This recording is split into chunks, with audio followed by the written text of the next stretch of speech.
बिस्मिल्लाहिर्रहमानिर्रहीम और अस्सलाम वालेकुम। 7 अगस्त और पाकिस्तान में बुध की सुबह। आज अभी तक की अहम खबरें और मेरा तजिया। सबसे पहले याद दहानी कि सोशल मीडिया फायरवॉल को नाकाम बनाने के लिए इस चैनल को सब्सक्राइब कीजिए अगर अभी तक नहीं किया।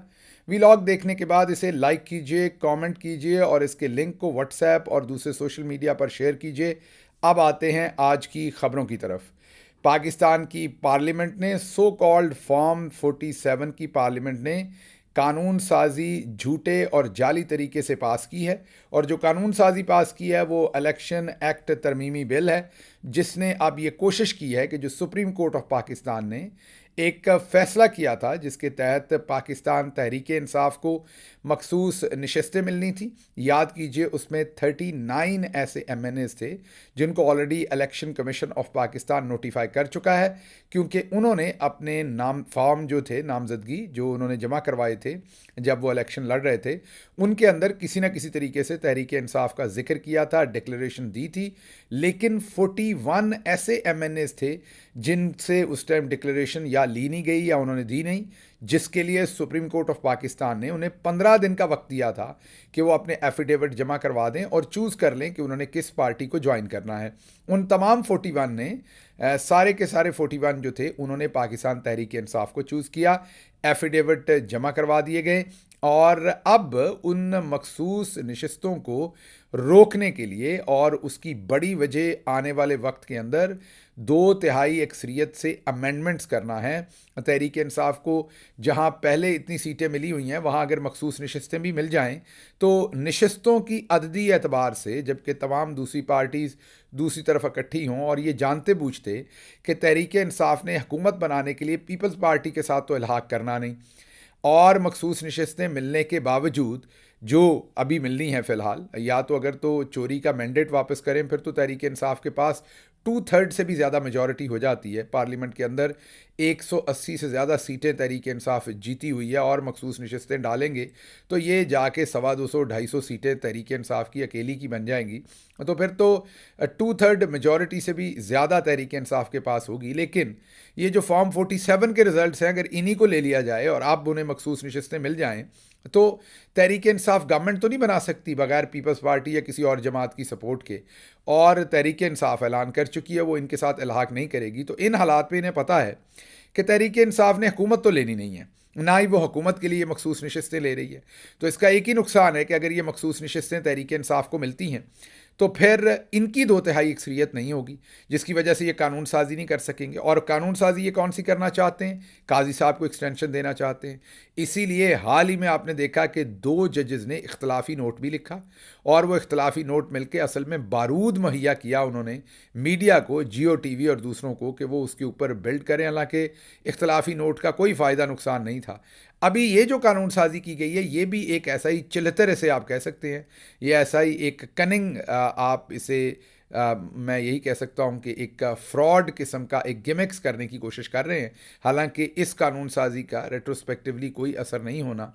आप ये सिर्फ कंफ्यूज करना चाहते हैं, एक नया अदालती मामला शुरू करना चाहते हैं, ये नया एक केस शुरू करना चाहते हैं, उलझाना चाहते हैं अगले चंद महीने। हालांकि ये अगर इन्होंने एक्ट पास कर भी लिया है तो इसके बावजूद ये एक्ट जो है वो रेट्रोस्पेक्टिवली तो ये पीछे इम्प्लीमेंट नहीं होगा। और इन हालात के अंदर जो तहरीक इंसाफ को सीटें मिल चुकी हैं वो सीटें इनको तहरीक इंसाफ को अभी देनी पड़नी है, जो अदालत फैसला कर चुकी है। लेकिन बदकिस्मती से ये पूरी तरह से कोशिश कर रहे हैं कि हर तरह से हमने तहरीक इंसाफ को रोकना है और ये सीटें नहीं देनी। तो अब ये कानून साजी की गई है। इस कानून साजी को अगर आप गौर से देखें तो पहले काजी साहब की एक्सटेंशन है, और अगर इस वक्त काजी साहब को एक्सटेंशन ना मिली तो जो तमाम ईवल है ना इस टाइम पाकिस्तान का, जो तमाम खराबियां हैं वो दूर हो जाएंगी। इस तमाम खराबियों की मेन जड़, मेन वजह जस्टिस काजी फायज़ ईसा का होना है। 87 दिन पहले, 87 डेज उनकी हल्फ से पहले उनका नोटिफिकेशन इस हुकूमत ने जारी कर दिया था, बंदयाल साहब जब चीफ जस्टिस बैठे थे। अभी जस्टिस मंसूर अली शाह के 82 डेज रह गए हैं लेकिन अभी तक नोटिफिकेशन जारी नहीं हुआ। तो आप सोच सकते हैं कि ये कितनी साजिशें हो रही हैं, और इन तमाम साजिशों की एक ही वजह है कि वो किसी न किसी तरह से एक्सटेंशन लेना चाहते हैं। अगली खबर हाजी इम्तियाज़, जी हाँ, मंडी बहुत दिन से पाकिस्तान तहरीक इंसाफ के MNA चौधरी इजाज़ के भाई हाजी इजाज़ हाजी इम्तियाज़, चौधरी इजाज़ के भाई हैं वो। और हाजी इम्तियाज़ वहाँ से भारी अक्सरियत से जीते हुए हैं। उन्हें अगवा किया गया पहले, गाड़ी में उनके गाड़ी मार के। उनकी बूढ़ी बुज़ुर्ग वालदा जो है वो उनके लिए दुआएं भी कर रही है, और ज़ाहिर है बद्दुआएं भी दे रही होंगी दिल से, जिन्होंने उनके बेटे को उठाया हुआ है, अगवा किया हुआ है। फिर उन्हें झूठे एंटी करप्शन के केस में हाजिर करवाया गया। जब वहाँ से भी उनकी रिहाई होने लगी तो उन्हें अगवा करके एजेंसीज ले गई। अब उनको छोड़ा नहीं जा रहा, उनके ऊपर प्रेशर ये कि वो पाकिस्तान तहरीक इंसाफ को ज्वाइन ना करें, और जो उन्होंने एफिडेविट दे रखा है वो एफिडेविट वो वापस ले लें, या कहें कि ये झूठा एफिडेविट है, मैंने साइन नहीं किया हुआ। उनकी पूरी फैमिली इस टाइम शदीद कर्ब में है, शदीद मैं ये कहूँगा तकलीफ़ के अंदर है, फ़ाइट बैक कर रही है, कोशिश कर रही है कि वो तहरीक इंसाफ के साथ अपनी वफ़ादारी निभाएं। इस सारे मामले के अंदर बहुत ही बेहतरीन खिताब किया है महमूद ख़ान अचकज़ई साहब ने पार्लियामेंट के अंदर। उन्होंने कहा है कि जो पार्लियामेंट जो है वो अपने एक मेंबर कौमी असम्बली के लिए ना बोल सके, वो अगवा हुआ हो और उसका प्रोडक्शन ऑर्डर जारी ना कर सके, जो स्पीकर जो इस अगवा को अगवा ना कह सके स्पीकर, तो लानत भेजनी चाहिए। उन्होंने भाड़ में जाना कहा है कि उन्होंने कहा भाड़ में जाती है ऐसी पार्लियामेंट, और ये सब कुछ एक ड्रामा है। इस पार्लियामेंट रबर स्टैंप है, इसकी कोई औकात नहीं है। जिस पर जो हुकूमती अरकान हैं उन्होंने इसके ऊपर शोर शराबा काफ़ी मचाया, और काफ़ी ज़्यादा उन्होंने फिर महमूद ख़ान अचकज़ई साहब को जो है उसके ऊपर उन्होंने काफ़ी तनकीद। इसके साथ साथ बैरिस्टर गौहर ख़ान ने भी खिताब किया, और उन्होंने बताया कि जो पाकिस्तान तहरीक इंसाफ के MNA मुमताज़ मुस्तफ़ा, रहीम यार ख़ान से MNA हुए थे, वो वफ़ात पा गए। वो अपने घर जाना चाहते थे, बीमार थे, शदीद अलील थे, और अपने घर जाना चाहते थे। शायद ज़ाहिर है हर बंदे की ख्वाहिश होती है जब वो ज़्यादा अलील हो, और मैं अब क्या कहूँ इस बात पर कि उनकी वफ़ात हो गई। वो उससे पहले इंसान ने मरना तो होता है, लेकिन अपने प्यारों के अंदर, अपने प्यारों के साथ आखिरी दिन गुजारना चाहते होंगे, और इस ख्वाहिश का उन्होंने इजहार भी किया। और स्पीकर से भी ये बात की गई, उन्हें भी बताया गया कि उन्हें डर है कि अगर वो रहीम यार ख़ान अपने घर जाएंगे तो उन्हें अगवा कर लिया जाएगा, और उनसे जैसे हाजी इम्तियाज़ के साथ किया जा रहा है, उनसे उनका एफिडेविट चेंज करवाने की कोशिश की जाएगी। उनकी वफ़ात पार्लियामेंट लॉजेस के अंदर ही हो गई, वो अपने घर ना जा सके सिक्योरिटी ना होने की वजूहत से। सोचिए उनके घर वालों के ऊपर क्या गुजरी होगी। इस पर बैरिस्टर गौहर ने कहा कि ये देखिए, 2 MNAs हमारे जो हैं, एक मुमताज़ मुस्तफ़ा साहब और दूसरे हाजी इम्तियाज़, इन दोनों के साथ इस टाइम क्या सलूक हो रहा है। अच्छा जी, अगली खबर जो है वो जस्टिस मलिक शहजाद, जिनकी बेटी को उनके मलिक शहजाद साहब के नाकर्दा गुनाहों की वजह से अब उनकी बेटी के ऊपर झूठे सच्चे केसेस बनाए गए हैं कि किसी ट्रैफिक हादसे में उन्होंने किसी की जान ले ली थी। उसके लिए वारंट गिरफ्तारी जारी किए गए थे, अदालत वो पेश हुई, उनके वकला भी पेश हुए, और अब उनकी बेटी के वारंट गिरफ्तारी जो है वो ज़ाहिर है जब वो अदालत पेश हो गई तो वो वारंट गिरफ्तारी मनसूख हो जाने थे। लेकिन आप यहाँ से ये सोचिए कि कितना ज़्यादा इन्होंने लोगों को मिसाल बनाने की कोशिश करते हैं। जो बोलते आए एक दफ़ा तो फिर उसके साथ वो सलूक करते हैं कि आइंदा कोई और बोलने की जुर्रत ना करे।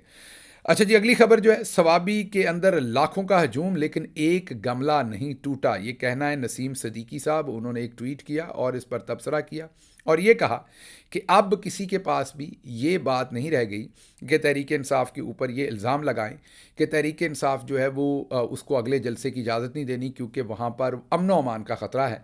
उन्होंने कहा कि लाखों लोग आए, एक गमला नहीं टूटा, तो अब तहरीक इंसाफ आइंदा अगर जलसा करे तो कोई अदालत, कोई भी उनसे ये कम अज़ कम कहने का हक़ नहीं रखती कि उन्हें अमन अमान का ख़तरा उसमें लग रहा है, क्योंकि उन्होंने साबित कर दिया कि इतने बड़े जलसे में भी कोई चीज़ गलत नहीं हुई। अच्छा जी, अगली खबर जो आपके सामने रखेंगे वो खबर है कि ख्वाजा आसिफ ने एक ट्वीट किया, और ट्वीट ख्वाजा आसिफ के ऊपर फिर हामिद मीर साहब ने एक तगड़ा जवाब दिया। ट्वीट उनका ये था कि उन्होंने जो शेख हसीना वाजिद और उनकी वजह से जो उनके वालिद के साथ हो रहा है या उनके मुजस्समों के साथ हो रहा है, उसके ऊपर तहरीक इंसाफ को निशाना बनाने की कोशिश की, और ये कहा कि देखिए वहाँ पर शेख मुजीब के साथ क्या हुआ। यहाँ पर आपके जहन में रहे कि ख्वाजा आसिफ जो है उन्होंने अपनी पोजीशन बदली 2020-21 में, जब वोट को इज़्ज़त दो की बात करते थे तब वो कहते थे कि शेख मुजीब एक हीरो है और वो जमहूरियत का हीरो है और जमहूरियत पसंद था और वो गद्दार नहीं था, ये उन्होंने टेलीविज़न पे कहा। अब तहरीक-ए-इंसाफ को ताने मारने के लिए अब नया ट्वीट किया और अब वो कहते हैं कि देखिए वहाँ गद्दार के साथ क्या हो रहा है और शेख मुजीब जो है वो गद्दार हैं। मीन उल्टी कलाबाजी मारी ख्वाजा आसिफ ने। उस पर हामिद मीर साहब ने उन्हें ये याद करवाया कि ये आपके साथ भी हो सकता है, क्योंकि शेख मुजीब का तो कोई कसूर नहीं, उसने तो जो किया किया था, लेकिन असल में तो उसकी बेटी के किए हुए गुनाहों की सज़ा अब शेख मुजीब के मुजस्मे भुगत रहे हैं। हामिद मीर ने उन्हें कहा कि जब आपकी अगली पीढ़ी गंदी सियासत करे तो कई दफ़ा पिछली पीढ़ी को उसकी कीमत चुकानी पड़ती है। इनडायरेक्टली वो ये कहना चाह रहे थे कि जैसे आपने अपने वालिद के किए हुए गुनाहों की, जमहूरियत के ख़िलाफ़ किए हुए गुनाहों की माफ़ी मांगी थी टेलीविज़न पे, जी हाँ, ख्वाजा सफदर साहब मरहूम के किए हुए जो ज़िया उल हक़ की वो मजलिस शूरा में थे और आपने माफ़ी मांगी थी और कहा था कि उन्होंने गलत किया था। अब जो गंद आप मार रहे हैं, उसके बाद आपके, ये हामिद मीर साहब ने तो नहीं कहा लेकिन ये मैं आपको बता रहा हूँ कि देयर इज़ अ पॉसिबिलिटी, जिस जुल्म का आप भी हिस्सा हैं, कि कल को ख्वाजा आसिफ साहब के वालिद ख्वाजा सफदर साहब के नाम के जो बोर्ड लगे हुए हैं हॉस्पिटल्स पर और दूसरी जगहों पर, पब्लिक आपके साथ इतनी मुतनफ़र हो जाए कि वो उन बोर्ड्स को अगर उखाड़ फेंके, तो उसमें ज़ाहिर है आज ख्वाजा आसिफ साहब के वालिद जो हैं ख्वाजा सफदर, उनका आज तो कोई कसूर नहीं, असल में तो वो आपकी की हुई गंदी हरकतों की वजह से उनको सज़ा मिलेगी, जो बांग्लादेश के अंदर शेख हसीना की वजह से सब कुछ हुआ। अच्छा जी, शेख हसीना का हेलीकॉप्टर उड़ना इस खित्ते का तीसरा वाक़या है, मुशाहिद हुसैन सैयद साहब ने कहा, और उन्होंने कहा कि इससे हमें सबक हासिल करना चाहिए। उन्होंने कहा सबसे पहला वाक़या अशरफ गनी जब काबुल से फ़रार हुए थे और बहुत ही एक अनसेरेमोनियल किस्म का उनका डिपार्चर था।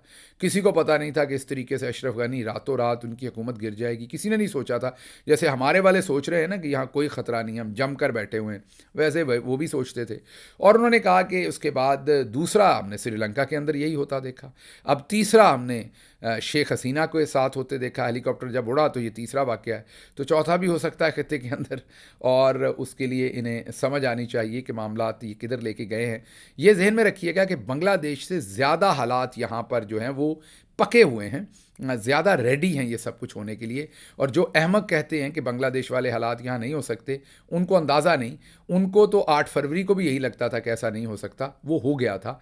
अब जो आगे होने वाला है वो एक छोटे से हादसे की ज़रूरत है, एक चिंगारी की ज़रूरत है, किसी टाइम भी वो भड़क उठी तो फिर ऐसे ही मुझे लगता है शायद इनको हेलीकॉप्टर भी ना मिलें फिर, तो ये वाले मामलात। अच्छा जी, आलिया हमज़ा, आपको पता है उनको ज़मानत मिली थी, गुजरांवाला जेल में है वो, वहाँ से उनको अब बलूचिस्तान मूव करने की कोशिश की जा रही थी। अमूमी तौर पे हमारी मिलिट्री इस्टेब्लिशमेंट का ये तरीका वारदात है कि जिस बंदे की पैरवी या जिस बंदे के साथ उन्होंने दुश्मनी करनी छोड़नी हो, उसको आखिर पर बलूचिस्तान लेके जाया जाता है। जी हाँ, ये मेरा तज्जिया है। मेरी जितने भी मैंने लोगों के साथ देखा कि जिनको बलूचिस्तान लेके जाते हैं, फिर वहाँ से जब ज़मानत होती है तो उसका पीछा करना छोड़ देते हैं, क्योंकि डराने के लिए, एक्सट्रीम डराने के लिए बलूचिस्तान को जो है वो आखिरी तौर पर इस्तेमाल किया जाता है कि वहाँ पर जब बंदा जाएगा तो ज़ाहिर है वो डरेगा या इतने दूर दराज उसको तकलीफ़ होगी। तो अब मेरे ख़्याल में तो अब आलिया हमज़ा को छोड़ दिया जाएगा। ये मेरी कैलकुलेशन है, ये मेरा तज्जिया है कि अगर उनको बलूचिस्तान लेके जाने की ठान ली है तो इसका मतलब ये कि अब आलिया हमज़ा के ऊपर मज़ीद मुकदमात ये नहीं बनाएंगे। बहरहाल उसके साथ ही जस्टिस बाकर नजफ़ी, जो अमूमी तौर पर ये सोचे जाते हैं कि प्रो इस्टेब्लिशमेंट जज हैं, बहुत ही ख़ास इस्टेब्लिशमेंट के जज हैं, और अभी ये भी कहा जाता था, ये मैं तज्जिया दे रहा हूँ दोबारा जो मेरी इन्फॉर्मेशन है लाहौर से, कि जस्टिस बाकर नजफ़ी को असल में चीफ़ जस्टिस बनवाना चाहती थी पाकिस्तान की इस्टेब्लिशमेंट, जस्टिस आलिया नीलम को नहीं बनवाना चाहती थी। जस्टिस आलिया नीलम तो जस्टिस काजी फ़ायज़ ईसा और जस्टिस मंसूर अली शाह की वजह से चीफ़ जस्टिस बनी हैं। तो जस्टिस बाकर नजफ़ी ने अब ऑर्डर पास किया है कि जो हमारी आलिया हमज़ा हैं उनको बलूचिस्तान शिफ्ट ना किया जाए और उनकी शिफ्टिंग रोक दी है। तो इसका मतलब अब मैं खुशखबरी दूंगा कि 14-16 महीने बदतरीन कैद काटने के बाद उनकी बेटियों की हालत देखिए क्या की है इन्होंने, उनके शौहर कैंसर सर्वाइवर हैं, आलिया की खुद हालत देखिए क्या की, उनकी बूढ़ी माँ की हालत देखिए क्या की। अब इंशाल्लाह, ये मेरा तज्जिया है, ये नोट फरमा लीजिएगा, अब आलिया हमज़ा आज़ाद होंगी इंशाल्लाह और वो गिरफ़्तार नहीं होंगी। और जैसे मैंने आपको सनम जावेद साहबा का जब केस लगा था तो मैंने आपको 4-5 दिन पहले ये बताया था कि अब उनको कोई नहीं पकड़ेगा। आल्दो मेरे कहने के बाद उनको फिर गिरफ्तार किया गया था और अगले दिन छोड़ दिया गया था। मैंने आपको तब भी बताया था कि अब कोई नए केसेस उनके ऊपर अब नहीं होंगे, वो जेल नहीं जाएंगी। इसी तरह से मैं अब आपको अगला तज्जिया दे रहा हूँ कि इंशाल्लाह मुझे पूरी उम्मीद है कि अब आलिया हमज़ा साहबा की भी जान छूट जाएगी, क्योंकि इनका ये जो सारी मैडनेस है, इसका जो मेथड है वो समझ आ जाता है जब ये करते हैं, तो उससे आप प्रिडिक्टेबिलिटी कर सकते हैं। अच्छा जी, अगली खबर, इख्तलाफी नोट के पीछे काजी फायज़ ईसा का हाथ है और वो अपनी एक्सटेंशन के लिए सब कुछ कर रहे हैं, ये कहना है हामिद खान साहब का। जी हाँ, यहाँ ये बात बड़ी इंपॉर्टेंट है कि हामिद खान साहब वकील भी रहे हैं काजी फायज़ ईसा के और बड़े करीबी दोस्त भी रहे हैं। अगर हामिद खान साहब जैसे इंसान मजबूर हो गए हैं ये कहने के कि काजी फायज़ ईसा अपनी एक्सटेंशन के लिए इख्तलाफी नोट और ये सारी गंदी हरकतें सुप्रीम कोर्ट में करवा रहे हैं, तो सोचें काजी साहब कितना नीचे चले गए हैं कि अब उनके करीब तरीन लोग जो हैं वो भी उनके ऊपर तनकीद कर रहे हैं। अगली खबर जी, असद उमर साहब की तबीयत नासाज हुई, उन्हें फौरी तौर पर हॉस्पिटल मुंतकिल किया गया। जाहिर है वो मारे मारे फिर रहे हैं अपनी ज़मानतें कराने के लिए। बार बार उनको इस गर्मी के अंदर बुलाया जाता है केसेस के अंदर और कहा जाता है कि नहीं आएंगे तो उनकी ज़मानत खारिज कर दी जाएगी। इसी सिलसिले में वो लाहौर आए हुए थे अपनी पेशी भुगतने के लिए और उनकी तबीयत ख़राब हुई। उन्हें आपको ये बता दें कि उन्हें लोगों ने उठाकर हॉस्पिटल पहुंचाया और हॉस्पिटल के अंदर फिर उनका ट्रीटमेंट हुआ। ज़ाहिर है दिल का कोई आर्जा और उनके ब्लड प्रेशर के सीरियस मामला थे जिसमें उनकी तबीयत ख़राब रही। उम्मीद करते हैं कि ये नज़रसानी की जाएगी जो बहुत सारे लोगों के ऊपर ये झूठे मुकदमात के अंदर बार बार उनकी पेशियाँ करवाई जाती हैं।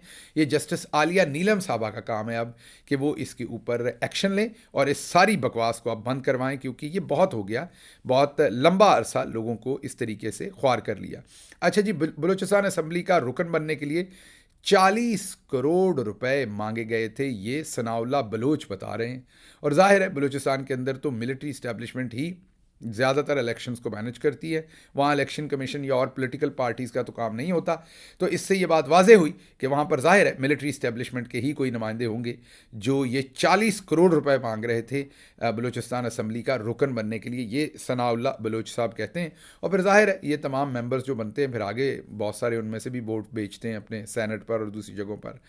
अच्छा जी, तहरीक इंसाफ का सवाबी का जो जलसा हुआ, इसे मेन चैनल्स ने तो नहीं दिखाया, सोशल मीडिया के अकाउंट्स ने दिखाया और पाकिस्तान तहरीक इंसाफ के अपने अकाउंट्स ने दिखाया। तो पहले 8 से 10 घंटों के अंदर 60 लाख लोगों ने, जी हाँ, ये अशर बाजवा ने ये रिसर्च की है। अशर बाजवा ने ये कहा है कि पहले 8 से 10 घंटों में डाटा के साथ उन्होंने दिखाया 60 लाख लोगों ने तहरीक इंसाफ के सवाबी के जलसे को देखा। इससे आप अंदाज़ा कर सकते हैं कि जो मेन स्ट्रीम चैनल्स हैं उनको तो किसी ने कहा था कि आपने इस जलसे को कवर नहीं करना, उन्होंने तो नहीं किया, लेकिन जिन चैनल्स ने किया वो 60 लाख लोगों ने उनको थोड़े टाइम के अंदर ही देखा।